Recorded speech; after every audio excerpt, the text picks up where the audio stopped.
انگریز یہاں انٹر ہوا. کب انٹر ہوا؟ جب ہم زوال کا شکار تھے. اب آپ حیران ہوں گے، جب صرف 2 لاکھ کے ساتھ، کبھی 2 لاکھ سے زیادہ گورا اس ملک میں نہیں رہا، اور 20 کروڑ انسانوں پر حکومت کی. کس لیے کی؟ کہ وہ آپس میں لڑ لڑ کے مر رہے تھے، آپس میں لڑ لڑ کے فنا ہو رہے تھے، اور اجتماعی سوچ ختم ہو گئی تھی، اجتماعیت ختم ہو گئی تھی. تو 1757 میں سراج الدولہ کو شکست ہوئی، اور وہ اس کا حقدار تھا کہ اسے شکست ہوتی. سازش میں چھوٹا سا بہانہ ہے، سازش ہوئی، میر جعفر مل گیا، لیکن میر جعفر کا ملنا شکست کا سبب نہیں ہے، سبب نااہلی ہے.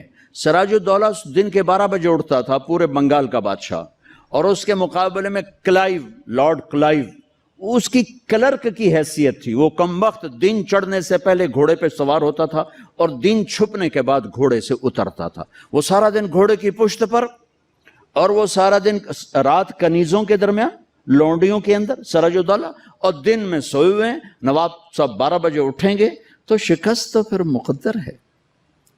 میدان ان کے ہاتھ میں ہوتا ہے جو میدان میں کھڑے ہوتے ہیں. راگ و رنگ، ناچ گانا، موسیقی، یہ زوال کی نشانیاں ہیں.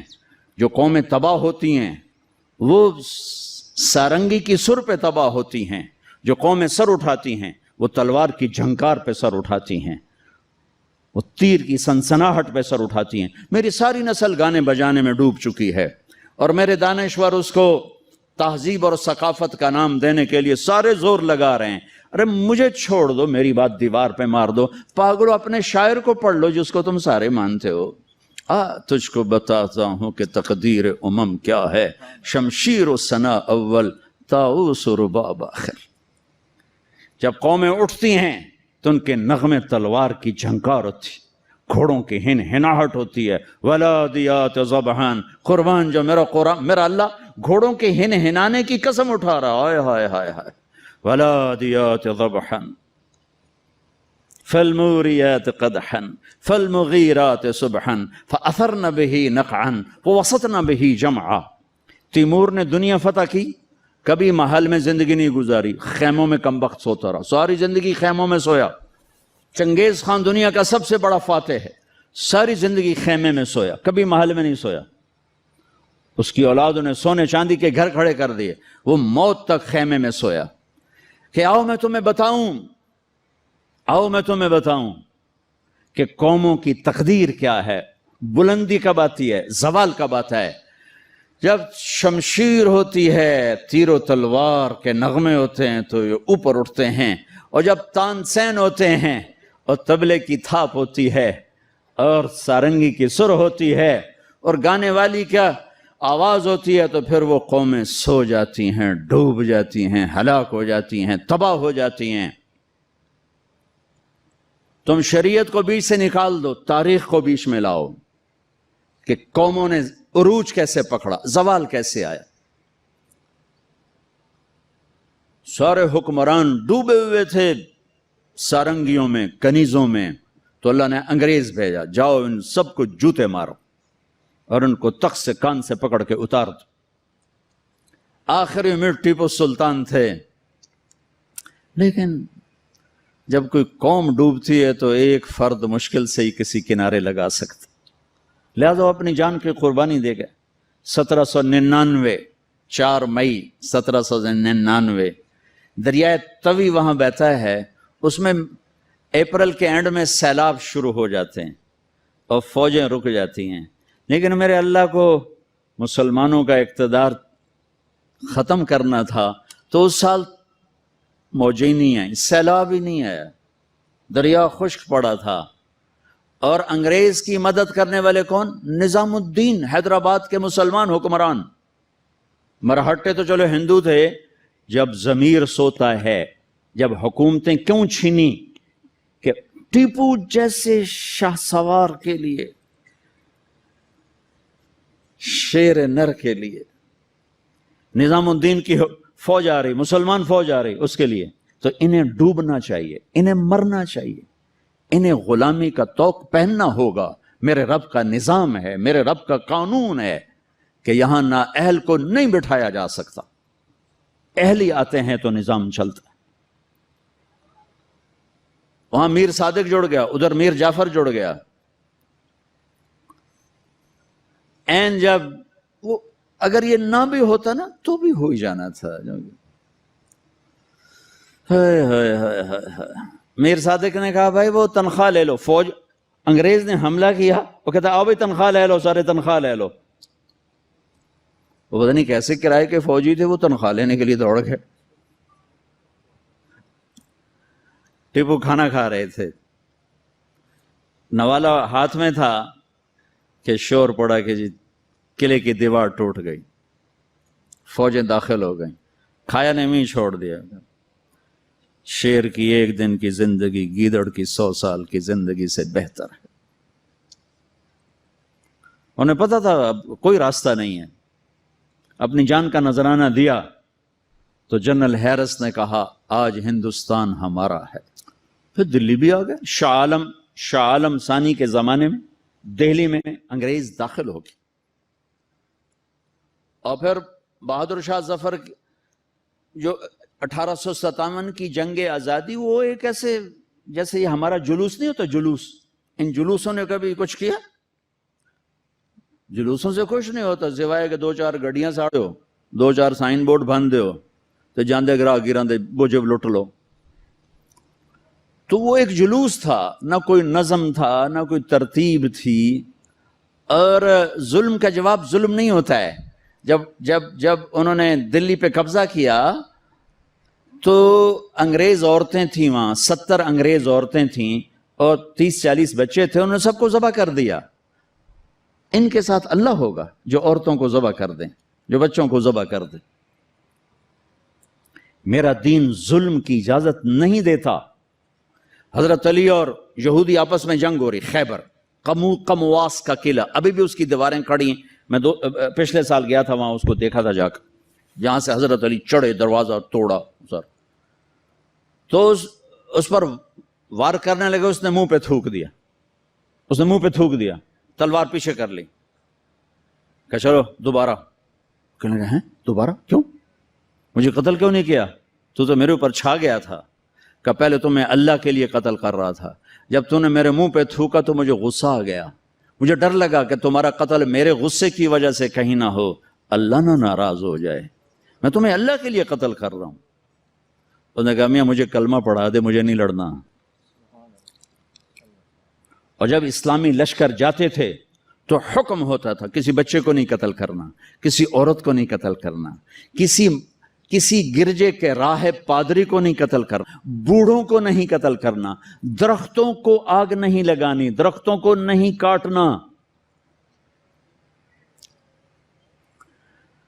اس نے ناکام ہونا ہی تھا، لیکن اس میں مرزا الہی بخش، نجف خان، نواب شجاع الدولہ، یہ 3 آدمی اس میں ذریعہ بنے۔ لیکن وہ نہ بھی ذریعہ بنتے تو بھی وہ معاملہ 4 دن بعد پھر ہو جاتا، 4 دن پہلے 4 دن بعد ہوتا، لیکن ان کے ماتھے پر رسوائی کا داغ لگنا تھا، اور ان کی قبروں نے موت تک نحوست دیکھنی تھی، اور ان کی ہڈیوں نے نحوست دیکھنی تھی۔ تو مرزا الہی بخش، نواب شجاع الدولہ اور نجف خان، یہ انگریزوں سے مل کر انہوں نے راستہ بنایا، اور یوں 1857 پر آ کر مکمل زوال ہو گیا۔ اور پنجاب میں رنجیت سنگھ آ گیا، ایک گجران والے کا تھا، ڈاکو سے بادشاہ بن گیا، لیکن کم وقت اتنا کامیاب حکمران نکلا کہ انگریز آنکھ نہیں اٹھا سکے جب تک رنجیت سنگھ زندہ رہا۔ ایک آنکھ ضائع ہو گئی تھی جنگ میں، ایک وزیر مسلمان تھا، اسے کہنے لگا تم لوگ کہتے ہو تمہارے قرآن میں ہر چیز کا ذکر ہے، انہو لذکر لک ولقومک، اور ایک اور آیت اس کے فیہ تبیان لکل شیء، آیت نہیں ہے مضمون ہے، ایک علماء کی بات۔ انہوں نے کہا جی، وہ کہنے لگا میرا نام کہاں ہے، میرا نام قرآن میں کہاں ہے؟ وہ کہنے لگا توڑا نام کیوں ہو سکتا قرآن اس کہ پھر توڑے علماء کیوں آندن قرآن ہر شے؟ وہ چپ ہو گیا۔ شام کو اپنی محفل میں اس نے بات کی، تو وزیر کا مراسی بیٹھا تھا، انہوں نے کہا حضور تسی مینو لے جاؤ میں جواب دے ساں دا۔ اس جگہ اتنے علماء بول نہیں سکے، تو کتوں جواب دینا، تو میں لے تے جا، تو ویکھی میں کیویں جواب دینا۔ اگلے دن وہ آ گیا، کہنے کا حضور وہ کل بات بیچ میں رہ گئی تھی، یہ بات تو ساڈا مراسی تو جواب دے گا، عالم دی لوڑ ہی کوئی نہیں۔ اس جگہ اچھا اوئے میرا نام ہے قرآن کہ جی ایک واری دساں 10 واری دساں؟ اس جگہ ایک واری دس دے مینوں سہ۔ اچھا وہ ایک آنکھ نہیں تھی، کانا تھا کانا، تو اس نے کہا ساڈا قرآن 100 واریاں دا کان من الکافرین کان من الکافرین، ایک کافر ہونا ہے تے کانا ہونا ہے تے تو ہی ہوتا ہے، اور کیڑا ہے؟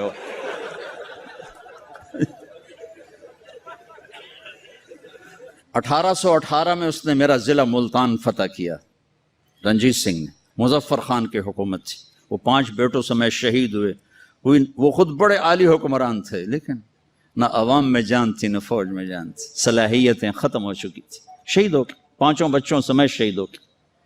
پھر اس کمبخت نے وہاں میرے علاقے میں 3 بازار حسن قائم کیے، ایک ملتان میں بنایا طوائفوں کا اڈا، ایک کیروڑ پکا میں بنایا، اور ایک میرے تلمبے شہر میں آیا، اور وہاں اس نے کوئی 1 مہینہ قیام کیا، چونکہ بہت خوبصورت جگہ تھی، دریائے راوی اس کو ہٹ کرتا ہوا گزرتا تھا، اور کھجوروں کے باغ تھے بڑے زبردست۔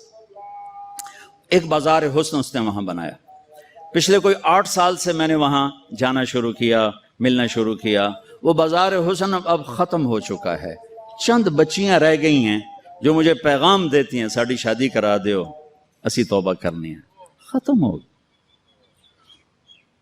کوئی فتوے نہیں دیے، ان کو محبت تھی، ان کو بیٹیاں کہا، ان کے سر پہ ہاتھ رکھے۔ ابھی بھی 2 کو میں نے بھیجا ہوا ہے عمرے کے لیے اپنے اسی بازار حسن سے، انہوں نے مجھے وہاں سے فون کر کے رو رو کے ان کا برا حال، وہ مجھے دعائیں دے رہی کہ ایسا تو کدی رب دا نا ہی نہ ہی سنیا، تو سانو رب دا گھر بھی کھا چھڑیا۔ سب چندے کو وہ بیچاری روتی ہیں کہ ساڈے کول اور پیشہ کوئی نہیں تھا، عزت دیون واسطے تیار کوئی نہیں۔ میں تو جب سے طوائفوں سے ملا ہوں مجھے طوائفیں مظلوم نظر آئی ہیں، اور انہیں نچانے والے ظالم نظر آئے ہیں، ان کے جسموں سے کھیلنے والے درندے ہیں، انہیں گھنگرو پہنا کے نچانے والے بھیڑی اور درندہ نما انسان ہیں۔ وہ تو مظلومیت کی ایک عجیب داستان ہے۔ کون عورت ہے جو روزانہ کسی کے لیے تیار ہو؟ کس عورت کی فطرت ہے کہ وہ ہزاروں ہوسناک نظروں کے سامنے ناچے اور گھنگرو باندھے؟ وہ سٹیج پر ان کا گھنگرو چھنکتا ہے اور تنہائی میں ان کی آنکھیں چھلکتی۔ کہ میرے دیس کے مالداروں کا ظلم ہے کہ وہ انہیں نچانے کے لیے تو تیار ہیں، انہیں چادر پہنانے کے لیے تیار نہیں ہیں۔ میں زمینداروں کا بیٹا ہوں، میں نے سب اپنی آنکھوں سے دیکھا۔ ہاں، مالداروں کی ہوس کا نشانہ بننے والی طوائف ہو گئی، اور مالدار چودھری صاحب بھی رہا، کوئی دامن پہ داغ ہی نہیں۔ میاں صاحب کا میاں صاحب رہا، شیخ صاحب کا شیخ صاحب رہا، افسر کا افسر رہا، اور اس کے ماتھے پہ طوائف کا داغ لگا جو موت بھی نہ دھو سکی۔